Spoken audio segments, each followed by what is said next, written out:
स्वाभाविक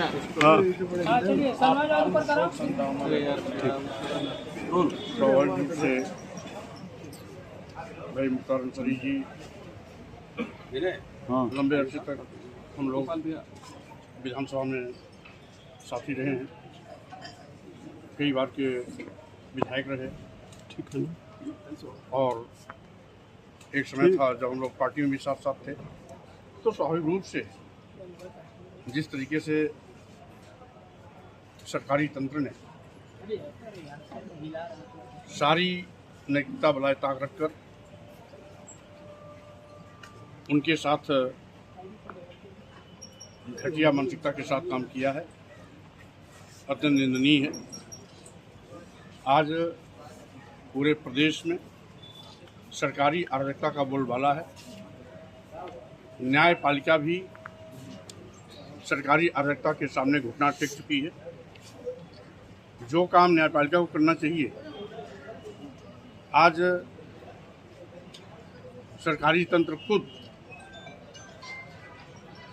सरकारी गुंडा तंत्र के बलबूते उस काम को अंजाम देने में लगी हुई है।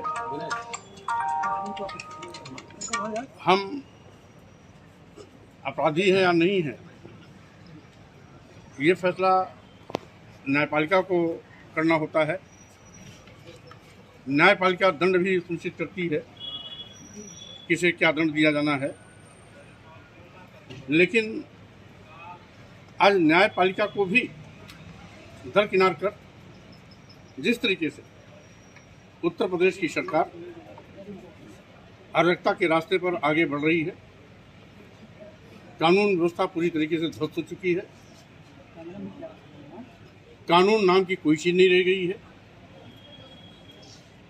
और मुख्तार अंसारी जी ने जिस तरीके से जेल में जहर देने का आरोप लगाया था, यहाँ तक कि माननीय सर्वोच्च न्यायालय में उनकी याचिका भी इस आशय की पड़ी हुई है। जहर दे करके मारने की साजिश का जो आरोप था, इस घटना से सच साबित हुआ कि सरकारी अराजकता लोगों की पकड़ में आ गई। एक और डॉक्टरों की टीम मुख्तार अंसारी जी को फिट बता करके अस्पताल से डिस्चार्ज कर रही है, जेल भेज रही है, और कुछ ही घंटे बाद दिल का दौरा पड़ना इस बात को साबित करता है कि वो अस्वस्थ थे, पूरी तरीके से अस्वस्थ थे, उनको अस्पताल में रहना चाहिए था। सरकारी तंत्र के दबाव में उनको फिट घोषित करके जबरियन जेल भेजा गया। नतीजा हुआ कि वो जो आशंका व्यक्त कर रहे थे कि जहर देकर के मुझको मारने की कोशिश की जा रही है, वो साजिश के तहत सरकार उस पर काम कर रही थी, और अंत में वही हुआ जो आशंका जाहिर की गई है। ये बहुत ही दुखद घटना है। मैं परिवारजनों को शोक संवेदना व्यक्त करने के लिए यहाँ पर आया हूँ। और जिस तरीके से आज सरकारी तंत्र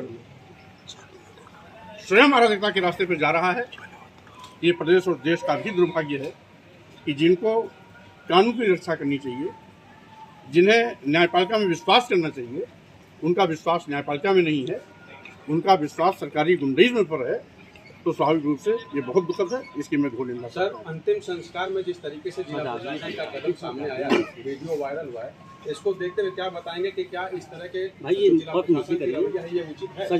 देखिए, जब पूरी उत्तर प्रदेश की सरकार खुद अराजकता के रास्ते पर चल रही है, तो उनके अधीन प्रशासनिक अधिकारी भी सरकार के इशारे पर इस प्रकार की बचकानी हरकत करते नजर आ रहे हैं। कल मैंने टीवी और मीडिया के माध्यम से देखा कि जिस तरीके से जिलाधिकारी ने जनाजे में आने से रोकने के लिए एक बड़ी लंबी पुलिस फोर्स के साथ कवायद कर रही थी। यहाँ की यहाँ तक कि अफजल अंसारी साहब जो सांसद भी हैं, आप भी कई बार विधायक रहे, सांसद इसके पहले भी रहे, वर्तमान में भी सांसद हैं, इनके साथ जिस बेहूदगी से जिलाधिकारी बात कर रही थी, हम समझते हैं सारी मर्यादाओं को बलाए ताकत करके सरकार और सरकार के अधिकारी मनमानापन और अराजकता के साथ लोगों के साथ दुर्व्यवहार कर रहे हैं और लाखों की उमड़ी हुई भीड़ इस बात की गवाह है कि मुख्तार अंसारी की लोकप्रियता थी, जिसके नाते आसपास से लाखों की भीड़ उमड़ के आई थी। तमाम प्रशासनिक तंत्र के रोकने के बावजूद भी लाखों का हजूम उमड़ा, ये उनकी लोकप्रियता को जाहिर करती है।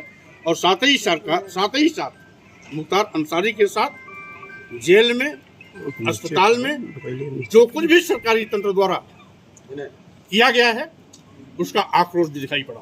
सर, तीसरे मोर्चे को लेकर क्या कहेंगे? सर तीसरे मोर्चे की लेकर चर्चा चल रही है, आज पल्लवी पटेल ओवैसी उनकी पार्टी और साथ आ रहे हैं, तो आपके लिए भी सबकी निगाहें। देखिए, कुल मिलाकर के मैं शुरू से इस बात का पक्षधर रहा कि जिस तरीके से आज पूरे देश में अराजकता का माहौल है, देश का करोड़ों नौजवान बेरोजगारी का दंश झेल रहा है, महंगाई से आम जनता की कमर टूट चुकी है, किसानों को एमएसपी का लाभ तो मिला नहीं, अलबत्ते उन पर लाठियां भाजी जा रही हैं, रास्ते